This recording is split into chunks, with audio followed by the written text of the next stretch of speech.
로마서 12장 2절 말씀 찾으셨으면 아멘.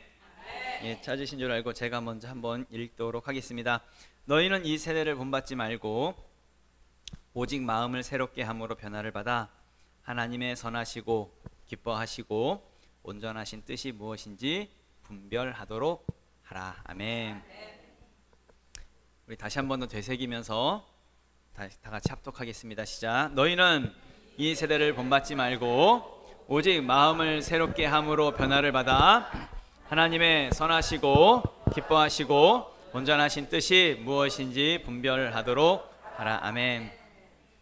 아멘. 선하시고 기뻐하시고 온전하신 뜻이라는 제목으로 하나님 말씀 같이 나누도록 하겠습니다.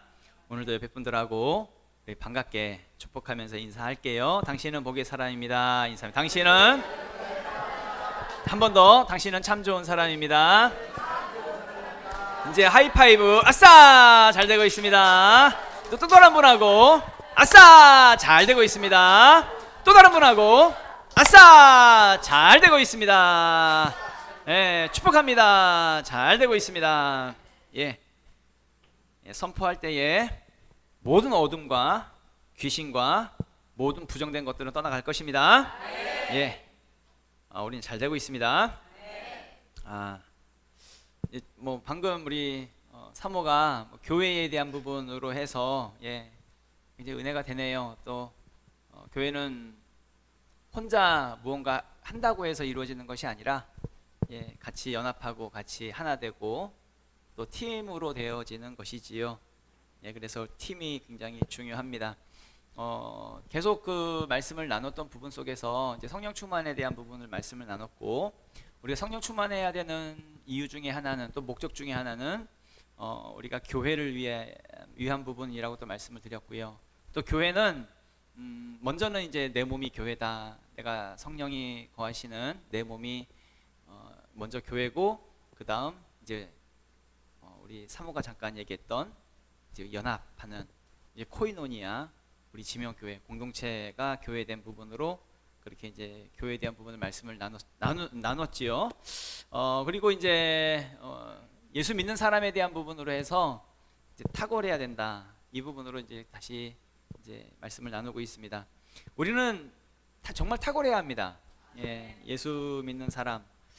이 탁월함은 세상과는 다른 탁월함을 말하지요.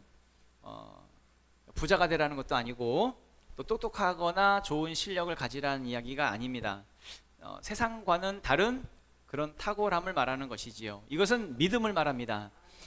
세상 사람들은 살 수 없는, 그렇게 살아갈 수 없는, 그것은 세상 사람들이 가지고 있지 않는 그 믿음, 우리가 믿음을 가지고 있기 때문에 믿음의 삶을 살아가는 것, 그 탁월함을 말하는 것이지요. 세상 사람들은 다 자기의 이득을 위해서 살고 또 자기 만족을 위해서 살아가지요. 하지만 우리는 믿음을 가지고 믿음으로 사는 것입니다. 로마서 1장 17절 말씀을 보면, 복음에는 하나님의 의가 나타나서 믿음으로 믿음에 이르게 하나니 기록된 바 오직 의인은 믿음으로 말미암아 살리라 함과 같으니라. 아멘. 예수 그리스도를 믿는 우리는 다른 것으로 사는 것이 아닙니다. 오직 의인은 믿음으로 말미암아 살리라 라고 아주 정확하게 말씀하고 있지요. 우리는 믿음으로 사는 것입니다. 우리의 모든 기준은, 살아가는 모든 기준은 믿음이 되어야 한다는 것이죠.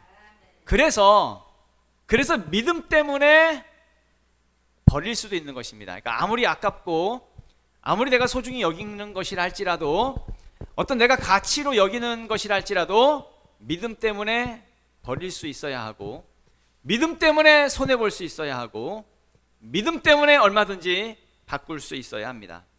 세상이 다 옳다고 하더라도 하나님이 아니라고 하시면 아닌 것이고, 세상이 다 아니라고 하더라도 하나님이 옳다고 하시면 옳은 것입니다. 이 기준이 정확하게 세워져 있어야 한다는 것이죠. 우리의 기준은 세상이 아닙니다. 세상이 말하고 있는 것이 그것이 우리의 기준이 아닙니다. 하나님께 우리의 모든 기준이 있는 것이죠. 그런 차원에서 우리는 하나님의 기준을 가지고 얼마든지 우리 안에 모든 어떤 가치관도, 우리의 모든 세계관도 우리의 모든 것들을 바꿀 수 있어야 한다는 이야기죠. 내 안에 혹시라도 내 안에 정치에 대한 부분도 하나님보다 정치가 높으면 안 됩니다. 하나님이 그 어떤 것보다도 우선순위에 있어야 하고 하나님이 나의 왕이시오 나의 주가 되셔야 합니다. 우리는 이제 보고타 가셨던 분들은 다 아시겠지만 보고타 갈 때마다 사실은 어떤 이제 공산주의라든지 뭐 이런 이야기를 듣습니다. 이번 한국 컨퍼런스에서도 마누엘라 사모님이 그동안 아주 오랫동안 MCI 교회는 공산주의와 싸웠다라고 이렇게 말씀을 하셨지요. 그래서 이제 콜롬비아는 이번에 새로운 대통령으로 이제 바뀌게 되었습니다. 사실 이제 그 이야기를 듣고 저 개인적으로는 좀 많이 기뻤고 또 희망적인 어떤 그런 부분도 느꼈습니다.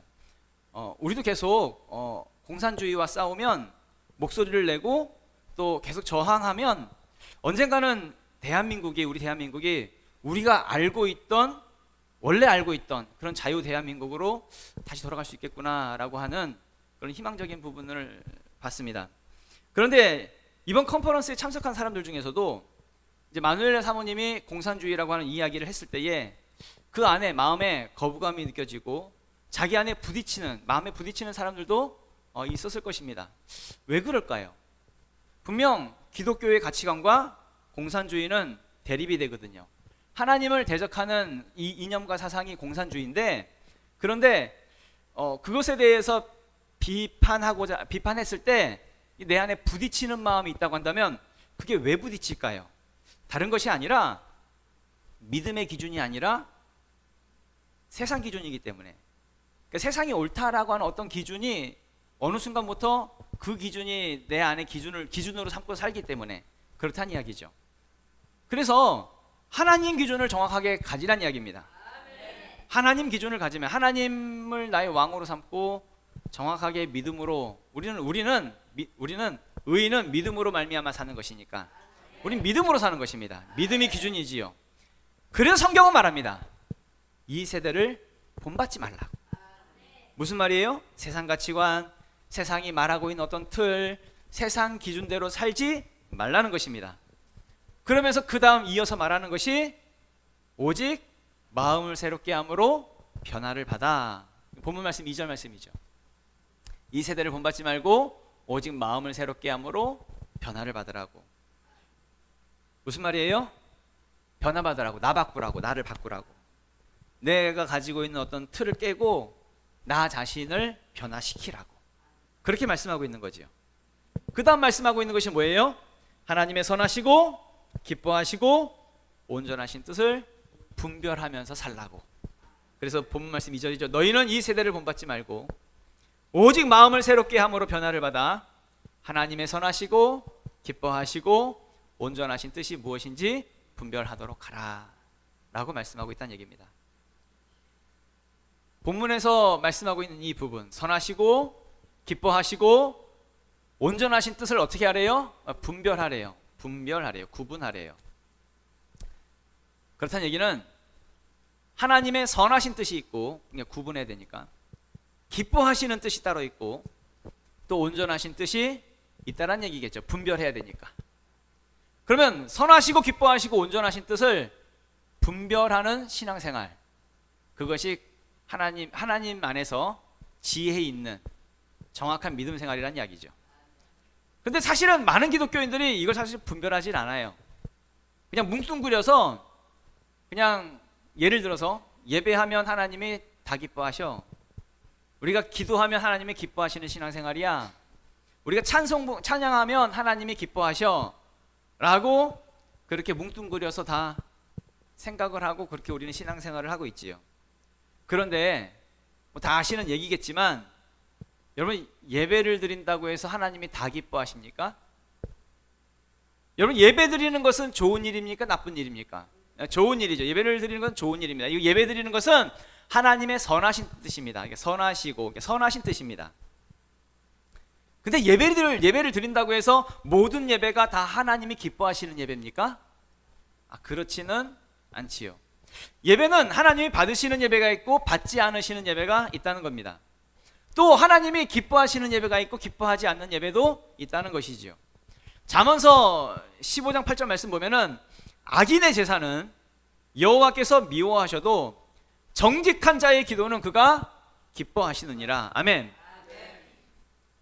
우리가 예배 드리는 것은 분명 좋은 일이고 좋은 것이지만, 그러니까 하나님의 선하신 뜻은 맞지만 모든 예배를 다 기뻐하시지 않는 것은 방금 읽은 말씀을 통해서 봤을 때 악인이 드리는 예배는 하나님이 미워하신다라고 말씀하고 있지요. 만약에 말입니다, 우리 모두가 악인이 되어져서, 우리가 예를 들어서 악인이어서 악인들이 모여서 예배를 드리고 있다고 한다면 이 예배는 하나님이 미워하시는 예배가 된다는 이야기지요. 우리가 모여서 예배하면 예배할수록 하나님이 이 예배를 볼 때마다 화가 나시는 거예요. 분노하시는 예배라는 이야기입니다. 분명 하나님 기뻐하신다라고 우린 예배하고 있는데 악인들이 모여서 예배하면 하나님이 화나는 예배, 분노하시는 예배, 미워하시는 예배가 될 수 있다는 얘기입니다. 기도도 마찬가지죠. 어떤 기도를 기뻐하신대요? 정직한 자의 기도는 그가 기뻐하시느니라. 물론 기도는 좋은 겁니다. 그래서 우리가 하나님께 기도하는 것은 하나님의 선하신 뜻이 맞습니다. 그러나 우리 모두가 다 기도한다고 해서 다 하나님이 기뻐하시는 것은 아닐 수 있다는 거예요. 정직한 자의 기도가 될 때에 하나님이 기뻐하신다는 것이죠.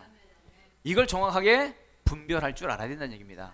선하시고 기뻐하시고 온전하신 모세가 있었습니다. 이것도 예전에도 한번 종종 말씀드렸던 것 같은데, 모세가 이스라엘 백성들을 데리고 애굽 땅을 나왔습니다. 애굽 땅을 나와서 이제 광야로 나아가고자 할 때에 앞에는 홍해가, 바다가 가로막고 있는 겁니다. 그리고 뒤에서는 이제 애굽 군대가 쫓아오고 있는 거지요. 어떻게 해야 될지 모를 때 앞으로 가지도 못하고 뒤로 가지도 못하고 진퇴양난, 정말 답답한 그 상황 속에서 모세는 하나님께 부르짖어서 기도하기 시작합니다. 하나님께 막 기도하는데 하나님이 이런 말씀을 하세요. 출애굽기 14장 15절부터 말씀 읽어보면, 여호와께서 모세에게 이르시되 너는 어찌하여 내게 부르짖느냐? 이스라엘 자손에게 명령하여 앞으로 나아가게 하고 지팡이를 들고 손을 바다 위로 내밀어 그것이 갈라지게 하라. 이스라엘 자손이 바다 가운데서 마른 땅으로 행하리라. 아멘. 모세가 홍해를 앞두고 하나님께 뭐 했어요? 기도하고 있어요. 열심히 부르짖으면서 기도하고 있어요. 기도하니까 하나님이 뭐라고 그러세요? 너는 어찌하여 내게 부르짖냐고. 무슨 말이에요? 왜 기도만 하고 있냐고. 이제 그만 기도하고 백성에게 명해서 이제 앞으로 나아가라고, 지팡이를 내밀어서 바다를 갈라지게 하라고, 마른 땅으로 행하라고, 그렇게 말씀하고 있는 것이죠.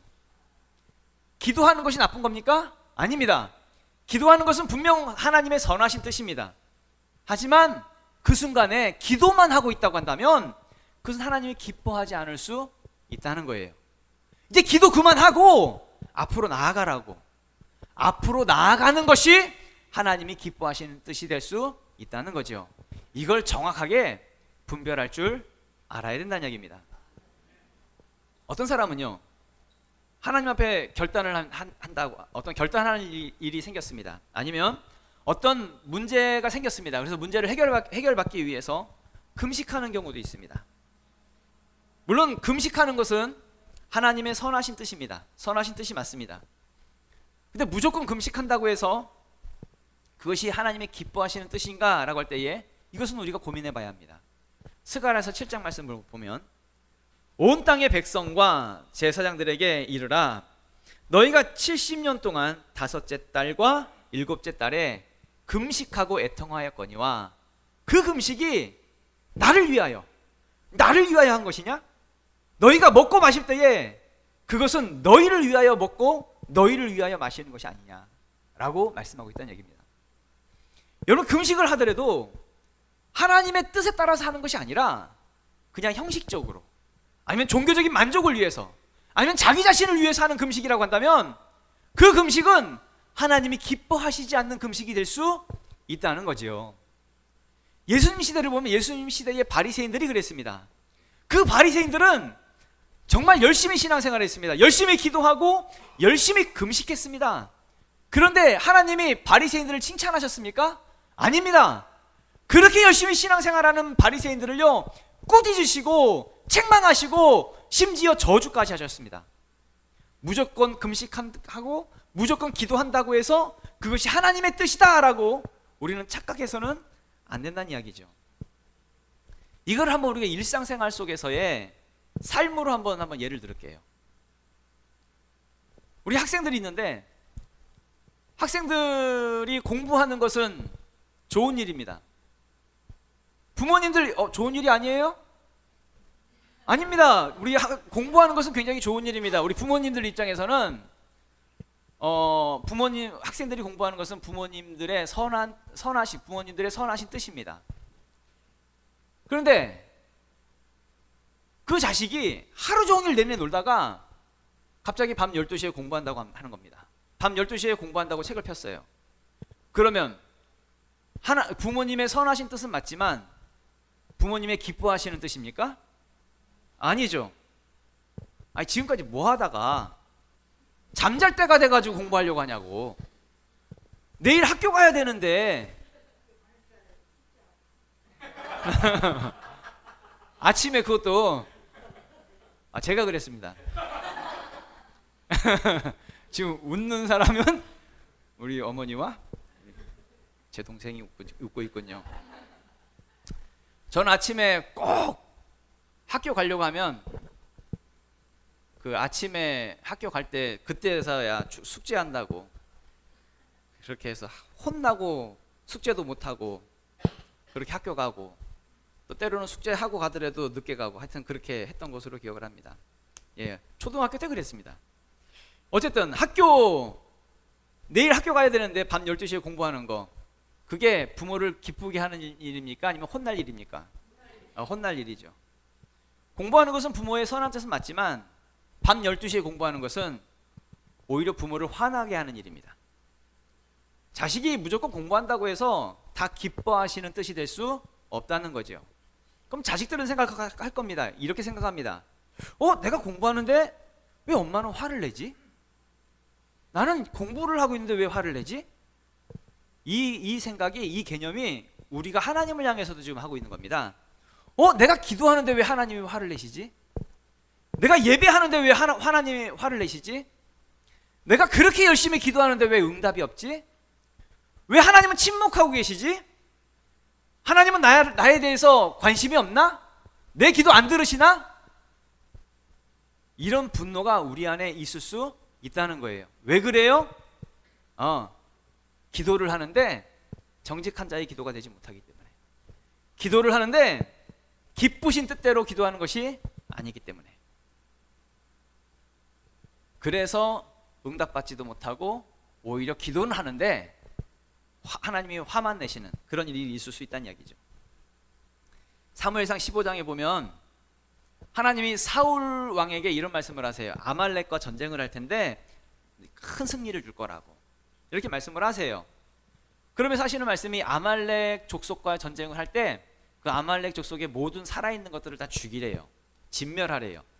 그 내용이 사무엘상 15장 3절 말씀이죠. 읽어보면, 지금 가서 아말렉을 쳐서 그들의 모든 소유를 남기지 말고 진멸하되 남녀와 소아와 젖먹는 아이와 우양과 낙타와 나귀를 죽이라 하셨나이다 하니. 아멘.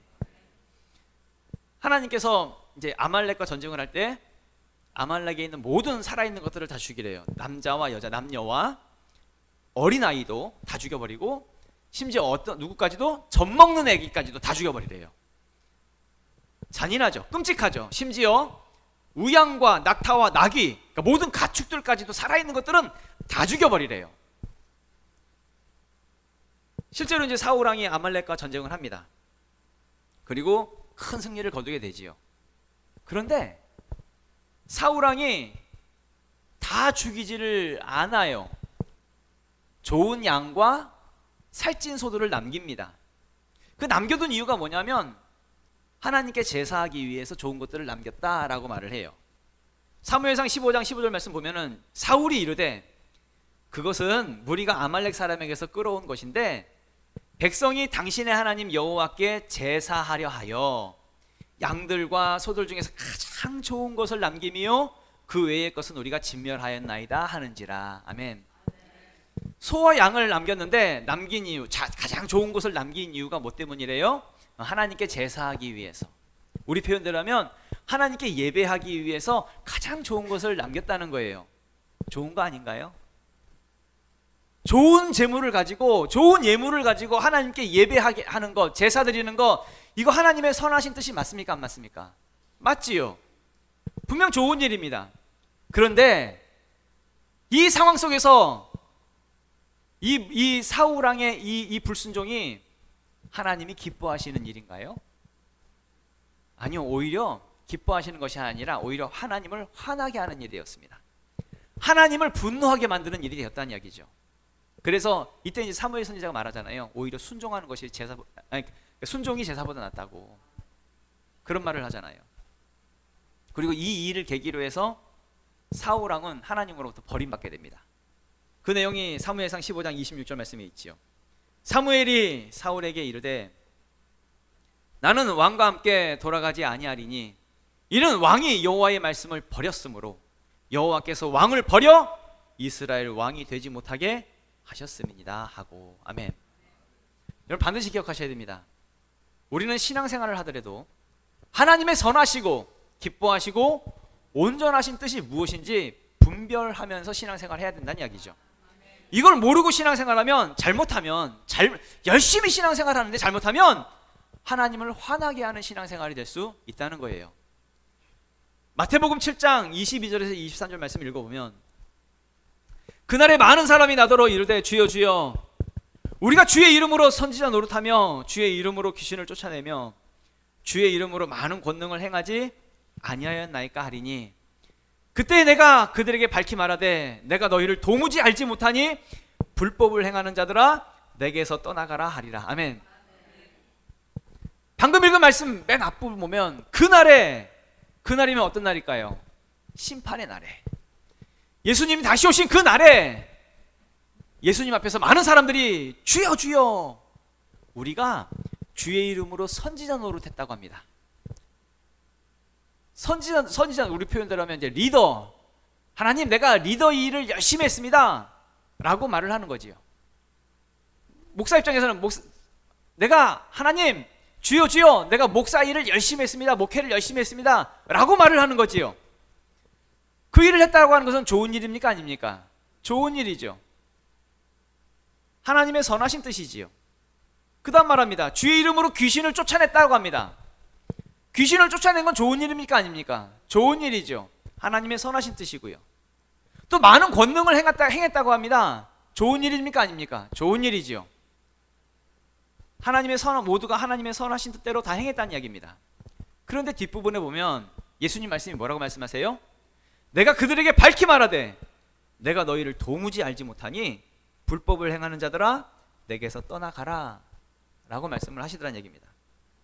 그날에 마지막 때에 많은 사람들이 분명 하나님의 선하신 뜻대로 일을 했습니다. 하나님 뜻대로 좋은 일을 했다고 생각했습니다. 근데 예수님 말씀이 뭐예요? 다 불법이야 라고 말씀하시더라는 이야기죠. 왜요?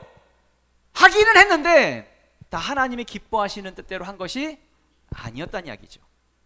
믿음 생활 열심히는 했는데 다 자기 나름대로 자기 기준으로, 세상 기준으로 하나님과 전혀 상관없이 하나님이 전혀 기뻐하시지 않는 신앙생활, 어쩌면 하면 할수록 그런 신앙생활 하면 할수록 하나님을 화나게 하는 그런 신앙생활만 했다는 거예요.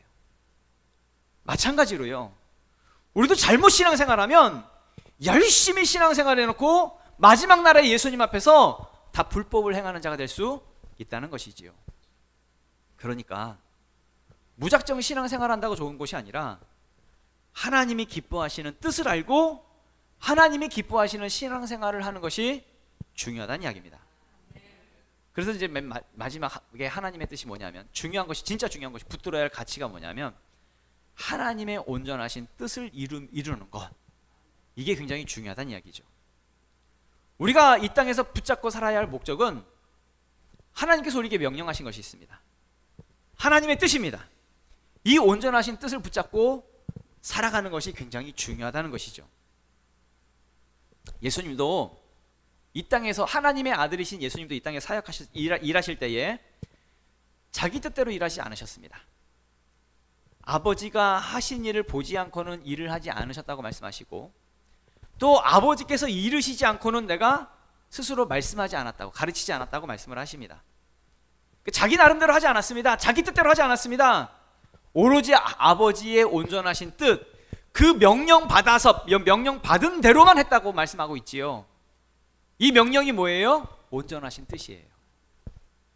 요한복음 5장 19절 말씀 보면은, 그러므로 예수께서 그들에게 이르시되 내가 진실로 진실로 너희에게 이르노니 아들이 아버지께서 하시는 일을 보지 않고는 아무것도 스스로 할 수 없나니 아버지께서 행하시는 그것을 아들도 그와 같이 행하느니라.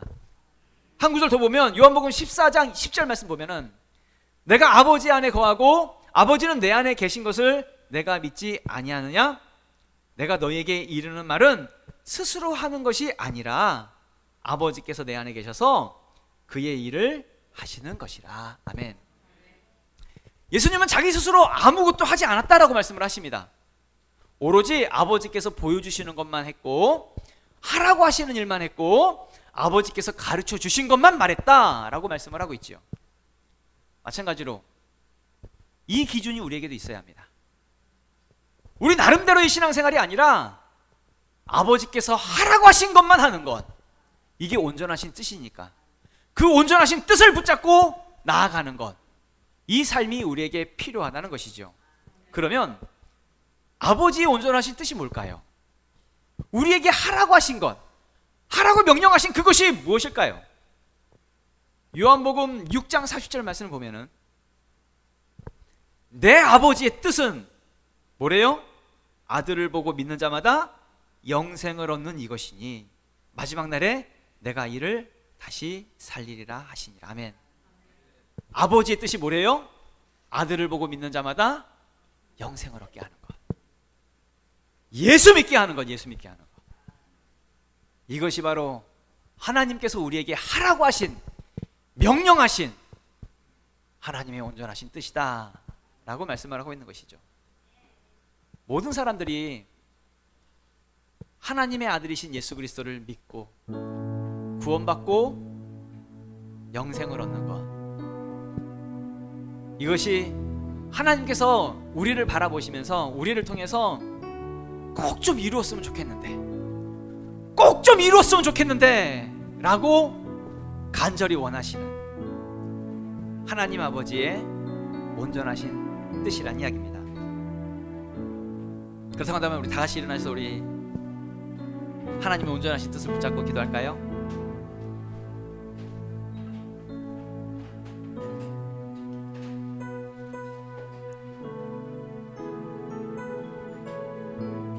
우리는 이 땅을 살아갈 때에 하나님의 선하시고 기뻐하시고 온전하신 뜻을 분별하며 살아가야 합니다. 우리가 신앙생활 한다고 해서 모든 것이 하나님이 다 기뻐하시지 않을 수도 있다는 것을 기억하셔야 됩니다. 우리의 목적은 하나님이 원하시는 것, 우리에게 또 하라고 하시는 것, 그것을 이루어가며 하나님께 기쁨 되어드리는 그 삶을 살아가는 우리가 될 수 있게 부탁을 드립니다. 다른 것 붙잡지 말고 하라고 하신 일을 하자고요. 우리에게 명령하신 것, 그 온전하신 뜻을 붙잡자고요. 올해 주제가 너희는 가서 모든 민족을 제자로 삼으라 라는 것이죠. 너는 가서 제자를 삼으라. 정확하게 하나님께서 말씀하신 하나님의 뜻을 붙잡고 이 땅을 살아갈 때에 주여 하나님의 온전하신 뜻을 붙잡고 그 뜻을 이루며 살아갈 수 있는 우리가 될 수 있도록 도와주시옵소서. 우리 주여 한번 외치고 통성으로 기도하겠습니다. 주여